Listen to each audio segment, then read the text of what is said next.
nossa aula de Educação Física.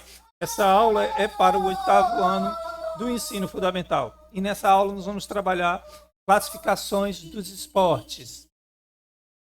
Ok? Vamos à nossa aula de hoje. Origem dos esportes. Para entender a origem dos esportes, devemos levar em consideração o jogo. Por quê? Para entender o jogo, o esporte, precisamos analisar o jogo, porque o esporte é um tipo de jogo institucionalizado, regulamentado por regras que são feitas pelas federações, certo? De acordo com... Segundo Tubino, o termo esporte vem lá do século XVI, quando os marinheiros usavam a expressão fazer esporte, desportar-se ou sair do porto, para explicar ao seu passatempo que envolvia habilidades físicas. Antes de existir o esporte, existia quais atividades? Antes de existir o esporte, existia outras atividades. Inclusive, o homem da pré-história já praticava algumas atividades, ligadas à sobrevivência, como as lutas, as caças, a pesca, tal. Eles utilizavam o movimento relacionados a saltar, lançar, atacar, defender, transportar. Todas essas atividades, eles utilizavam elas para poder o quê? Para poder exercitar o corpo deles. Então, as atividades sempre estiveram presentes na vida humana, as atividades físicas. Observa com a gente agora. Os primeiros processos de esportivização. Quando aconteceu? O primeiro processo de esportivização específico, que aconteceu foi durante o período clássico, quando os gregos, a cultura helênica, vai começar a organizar práticas esportivas, competições esportivas da antiguidade. São as primeiras competições esportivas. Embora não se tinha a expressão esporte, na verdade eles usavam a expressão jogo, certo? Porque não tinha uma característica institucionalizada como nós temos hoje. Porém, já é o início, é o primeiro processo de esportivização. Surge o surgimento do esporte, remota antiguidade, ou seja, o período clássico, E os exercícios físicos assumiam uma finalidade educativa pelos gregos, basicamente lá em Atenas. O que era valorizar na formação de um atleta? Era o físico, robusto e ágil. Para os gregos, o corpo era essencial, então eles tinham uma cultura de valorização do corpo. Neste período, inicia-se os Jogos Gregos, onde é caracterizado como um marco na história do esporte, pois representa a concepção inicial do esporte, sendo os Jogos Olímpicos a principal manifestação dos esportes antigos. Embora existissem vários outros jogos gregos, não só existia o Olímpico, mas existiam vários jogos gregos. Então, os gregos, eles foram muito importantes porque eles sistematizaram, organizaram competições, Jogos e competições é o início aí dos esportes. Embora essas práticas corporais já existissem, elas não existiam sob forma de competição como os gregos. Talvez até existissem, mas não chegou ao tamanho que os gregos fizeram, certo? Então, esporte de rendimento. Você sabe diferenciar o esporte da escola e o esporte de rendimento? Então vem comigo. O que é a secularização? Esse cara aqui, no sentido weberiano, ou seja, de Max Weber. Que Max Weber postula aí? O que ele explica aí? É bem interessante que ele vai falar aí, diz respeito ao desencadeamento do mundo. Vale dizer, que é a substituição das explicações de caráter mágico e religioso para os diversos fenômenos por aqueles de natureza racional, técnica e científica. Então, há uma substituição daquilo que é de caráter religioso e mágico. Então, nós temos os Jogos Olímpicos, os Jogos antigos, os esportes antigos. Não tinha a palavra esporte ainda, mas esses jogos antigos, eles eram de caráter mágico, religioso, mítico. E posteriormente, quando surge o esporte moderno, o esporte de rendimento, no caso, ele não tem nada de mágico, não tem nada de religioso, Ele não tem nada de mítico. Ele é o quê? Ele é racional, é técnico e é científico, tá ok? Então, os esportes de rendimento, eles seguem essa viés de secularização, certo? É preciso caracterizar as mudanças sociais que constituem as economias de mercado e a democracia de massa, onde as normas sociais se baseiam mais em cálculos utilitários e regras escritas do que em mitos e tradições. Então, as sociedades antigas, elas se baseavam em mitos e tradições. E a sociedade moderna, ela se baseia, no caso, desculpem, em cálculos utilitários e regras escritas. Então, eles calculam e tudo está no viés do mercado, da economia, das democracias de massa. Essas democracias de massa são os países democráticos. Toda essa democracia, todo esse sistema de governo, toda essa organização social e política que nós temos, social, econômica e política que nós temos agora, ela se baseia única e exclusivamente em regras que são o quê? As regras que são escritas na Constituição de seus países e também nos cálculos utilitários no mercado financeiro, no dinheiro, no capitalismo, tal, e não mais na questão mítica religiosa, e não mais nas tradições. É claro que as tradições, a mitologia, ainda grande parte dessas coisas se configuram dentro das religiões, ainda existe, porém, nós vimos como um modo geral, né, as pessoas se baseiam mais no racionalismo técnico, no racionalismo científico, nos cálculos utilitários de regras escritas. Então, toda aquela coisa mítica antiga é superada através do secularismo, certo? Então, o esporte atual, o esporte contemporâneo, ele é o quê? Ele é um esporte secularizado. Ele não segue mais os ditames e as características do esporte antigo, do esporte do mundo grego. Beleza? Então lá. As ações são voltadas para o próprio êxito, denominando-se assim como uma ação racional com respeito a fins. O esporte, na sua origem, deriva-se de jogos e brincadeiras. Ele era parte da cultura como expressão das tradições do sagrado e do profano, constituindo em uma atividade essencialmente lúdica e de caráter ritual. Então, o jogo antes ele era assim, né? Ele nasceu das brincadeiras, ele nasceu dos jogos, estava envolvido com a cultura, com as traduções, com a questão do sagrado, do místico, da mitologia, principalmente dentro do mundo grego, enfim, de modo geral, né? Todos os povos que desenvolveram essas atividades. Mas agora, com o surgimento do esporte moderno e posteriormente o esporte contemporâneo, nós podemos ver que tudo isso desaparece. Observe comigo. Pela exigência física, estas atividades celebravam o corpo, a força, a beleza e o mágico. Então, essas atividades antigas, né, esses esportes antigos dos Jogos Olímpicos, celebravam a força física, a beleza dos corpos, né, a magia, o mítico, a religiosidade. Mas o novo esporte que se configura agora, o contemporâneo, ele não se estrutura mais assim, né? Ele incorporou elementos racionais como medidas, recordes, igualdade de chance. Então, nós temos aí um esporte totalmente diferente daquele antigo. Nós temos um esporte voltado às medidas, não está medindo quantos consegue ganhar, quantos consegue saltar em determinada altura, quantas vitórias, quantos atingem aquele determinado número, aquele determinado recorde, né? Então, ele é voltado ao rendimento. Então, observe comigo. Então, o esporte moderno retirou o caráter ritual e mágico religioso do esporte e o transformou em algo secularizado.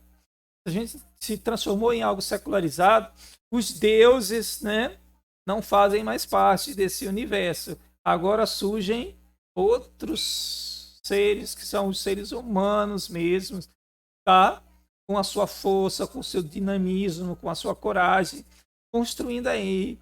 Ele foi construído em cima desse alicerce, que era de caráter lúdico, de caráter mágico, de caráter de celebração à vida, que eram os jogos antigos, os jogos gregos.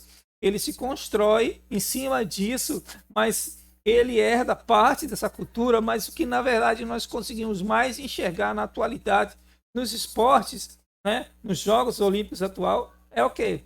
São as medidas, os recordes, né? A superação, a luta para ser um super ser humano, e aí o condicionamento físico tal, de uma forma exagerada, às vezes até, para conseguir as atividades, né? Por exemplo, vamos observar, por exemplo, essa mulher aqui, ela parece toda uma estrutura física extraordinária, né? Muito forte, quase um Hércules. Na verdade, ela é muito forte. Nem todo homem tem uma estrutura física dessa. Então, o que a gente pode ver? Essa estrutura física, esse treinamento é voltado para atingir o recorde. Não é mais para especificamente para celebrar a vida, para celebrar a força, a beleza, para celebrar a arte, para celebrar a magia, né? Não tem caráter religioso, não tem, né? Compreendeu bem, né? Então, o esporte amador. O esporte amador, ele era um esporte que tinha muitos valores. Ele foi construído pela aristocracia, aquelas pessoas que tinham grandes terras, grandes volumes de terras, né? E também pela burguesia, que eram os altos comerciantes que tinham grande quantidade de dinheiro. Esse esporte, ele existia dentro desse universo aí cultural dos barões, das baronesas, duque, duquesas, da burguesia, tá? E que eram os altos comerciantes. Mas esse esporte amador, ele precisa ser, como é que se diz? Precisa ser redescoberto. Por quê? Então vamos ver o texto para a gente dar uma avaliada aí na questão. Apropriando-se de algumas considerações de Brecht, podemos entender que alguns valores do esporte precisam ser resgatados na escola. Então, nós precisamos resgatar alguns valores, mas que valores são esses? Hoje, por exemplo, privilegiar o coletivo sobre o individual. Então, no esporte, existe uma forte tendência do individualismo, né? O esporte, ele tem essa característica individualista, embora tenhamos os esportes coletivos onde temos a formação de equipe, mesmo assim, às vezes existe um grande peso da individualidade, certo? Mas observe comigo, o compromisso com a solidariedade, de partilhar, né? O respeito ao ser humano, essas questões aí que existiam muito grande no esporte amador, tá? A solidariedade, o respeito. Para isso é preciso discutir a sua história. Então, para a gente precisa discutir a história. Por que o professor de educação física está discutindo que a gente precisa discutir a história para poder entender a realidade? Então, sem olhar o passado, sem investigar a realidade, sem discutir essas coisas, a gente não consegue entender a realidade de agora. A gente não consegue entender nada do que está acontecendo, do que está à nossa volta. Então, a gente precisa discutir a realidade de acordo com o Brecht, tá? Lembrando-se do seu passado nobre, né? Então existia um passado nobre. O que é esse passado nobre do esporte do século XIX? São os valores do esporte amador. Então esses valores que, de acordo com o pensador Elias aí, era privilegiar o prazer do jogador. Então era o prazer de jogar por jogar, para desfrutar aquele momento, tá? É a despreocupação com o resultado e a valorização da ética e da moral, dos princípios e valores do ser humano, o respeito à vida, o respeito à dignidade humana, o respeito ao outro. Então, esses valores aí são extremamente importantes para o esporte. Extremamente importantes. E eles existiam lá no esporte amador que foi construído pela burguesia, que foi construído pela aristocracia. Esses grupos, essas classes que existiam, que existem ainda, né? Em menor número, com certeza, a burguesia, bem maior do que a aristocracia atualmente, né? Que são os duques, duquesas, princesas. Dificilmente a gente encontra uma pessoa dessa por aí. Mas a burguesia está por aí, né? São os donos, são os senhores, donos do mundo, são os donos dos meios produtivos, né? Que a partir da Revolução Industrial eles se estabeleceram. Mas essas classes ainda continuam desfrutando do esporte. E o esporte, será que ele chega para as outras classes, para o proletariado, para a classe trabalhadora, para as outras classes sociais? Será que chega? Será que a gente tem acesso a, por exemplo, a desfrutar do esporte, um esporte que privilegia o prazer, a prática e não só a competição, porque é o que impera no mundo aí, a competição exacerbada, né? Ganhar, ganhar, ganhar, ganhar, ganhar, e o prazer de desfrutar a prática corporal. Aí onde está? Então a gente precisa resgatar esse prazer de jogar, sem valorizar exageradamente a vitória, apenas pelo prazer, desenvolvendo respeito, solidariedade. Isso é muito importante. Tá? Regras esportivas. Bem, de acordo com essa pensadora aqui, a Beth, tá? ela diz uma coisa muito interessante com relação ao esporte, com relação às regras esportivas. Observe aqui comigo. O esporte de hoje é fruto de uma construção, de uma constante transformação ocorrida na Revolução Industrial na Europa durante o século XVIII, século XIX. Isto é, houve a relação entre o aumento do tempo de lazer, em parte imposto pela Revolução Industrial, no caso supracitada, a divulgação do esporte entre as classes operárias e urbanas. Então, o que aconteceu? Ao mesmo tempo que aumentou a possibilidade dos trabalhadores exercerem um tempo de lazer, de descanso, de diversão, houve a divulgação do esporte, né? Então a burguesia ela vai divulgar aquele esporte que eles praticavam e vai levar esse esporte para o proletariado, que é a classe trabalhadora, os operários, nos universos urbanos das grandes cidades europeias, tá? O esporte foi disseminado por meio dos marinheiros também e até mesmo dos embaixadores comerciais. A gente tem algumas perguntas que a gente quer fazer para vocês aqui.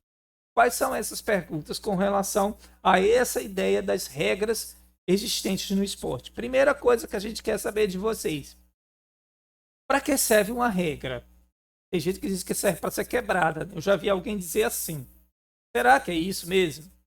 Para que respeitá-las? Por que a gente tem que respeitar as regras? Por que devemos respeitar os outros? Você sabe por que você tem que respeitar as outras pessoas? Tá? Porque as pessoas devem ter limites. Você sabe por que você deve ter um horário de chegar na sua casa? Porque o seu pai impõe limites para você? Você sabe qual a importância disso para você? Você não sabe? Como as regras ajudam no convívio social? As regras ajudam no convívio social. As regras da sociedade ajudam a melhorar as relações humanas, porque às vezes as relações humanas são conflituosas, geram conflito, briga, discórdia, violência. Essas regras que existem dentro da sociedade melhoram elas? Piora a sociedade. A gente pode mudar as regras sociais, a forma como acontecem as relações de poder, quem manda e de quem obedece dentro da sociedade. Você sabe disso, você percebe isso. Observa com o texto comigo, observa aí. Já no século XX, o atual, né? Quer dizer, estamos no século XXI, né? O passado. Então, já no século XX, observa-se que este fenômeno, no caso, o esporte, se expandiu mundialmente com grande rapidez, que até hoje nenhum outro fenômeno social conseguiu se desenvolver do mesmo modo. Então, o esporte ele é um fenômeno sociocultural que se expandiu pelo mundo inteiro. E nenhum outro fenômeno social, cultural, humano se expandiu tanto pelo mundo como o esporte. Então, o esporte é um dos maiores, ou melhor, o maior fenômeno sociocultural humano, certo? Então, observe comigo, Sendo o esporte um dos maiores fenômenos, o esporte é uma ação social institucionalizada, subordinada às regras. Então, todo esporte tem regras que se desenvolve com base no lúdico, com o objetivo de duas ou mais equipes competirem, tendo como objetivo a análise do desempenho e designar o vencedor, sendo seu resultado determinado pela habilidade e esta é a estratégia do participante. Então, as habilidades e a estratégia do participante são usadas para definir quem vence, né? É o resultado. O resultado é definido pelas habilidades e estratégias dos participantes. Deu para entender, né? Então, olha só aí. O esporte é uma ação institucionalizada. Foi escrito no papel, virou lei, aquele esporte é jogado desse jeito. Isso é universal. Aqui, em qualquer lugar, o esporte é igual. Ele é subordinado às regras. As pessoas que fazem o esporte têm que cumprir as regras do esporte. Tá? Isso serve para quê? Para organizar. Se não vira uma bagunça, se não vira uma confusão. Antes, quando não existiam as regras nos jogos, os jogos eram tradicionais e era transmitido oralmente, eles eram extremamente violentos. Foi a criação das regras que transformaram os jogos em esportes. Compreende? Então é muito importante que você entenda que as regras elas têm uma finalidade de existir. Elas existem para melhorar as relações dos indivíduos dentro do seu universo. Então existe eu, o mundo e os outros. Nessa relação eu, o mundo e os outros, tem que existir regras, porque eu posso ser uma pessoa sem limite, eu posso machucar o mundo físico, os animais, as plantas, a água, e eu posso também machucar as pessoas se eu não tiver limite. O que as regras fazem? Elas impõem limite à minha ação humana. Tá? Embora algumas pessoas vivam, né, como se não existisse regras, limites para a sua ação humana. Como você vive? Como é que você interage com o seu universo, com as coisas que estão ao seu redor e como você se interage com as outras pessoas? Você tem limites? O limite serve para nos mostrar aonde e até onde devemos ir, sem machucar e sem ferir as outras pessoas, os outros seres e as outras coisas ao nosso redor. Ele é importante para estabelecer um certo grau de segurança para a ação humana. Porque se a ação humana for livre, totalmente livre, algumas pessoas podem extrapolar e ir além dos seus limites e machucar as outras pessoas. Nós podemos ver isso mesmo nas guerras, nos conflitos, nos jogos de interesse, nas disputas de poder, quando as pessoas têm interesse financeiro.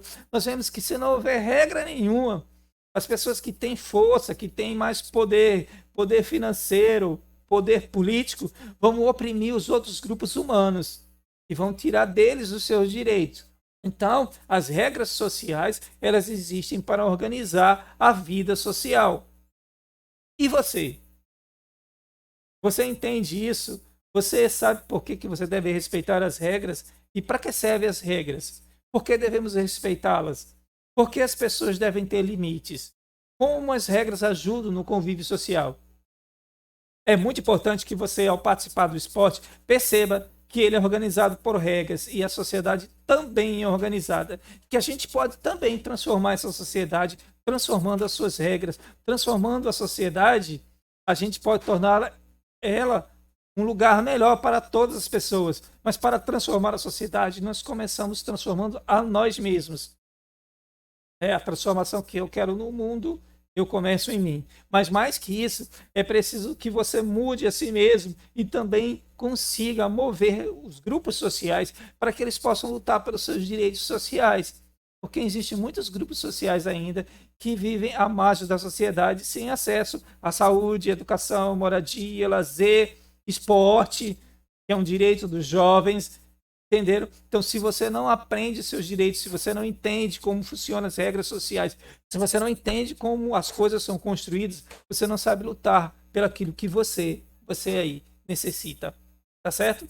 Por isso é importante conhecer profundamente o sentido e o significado das regras, certo? Essa aula termina por aqui. Um forte abraço, galera, e até mais.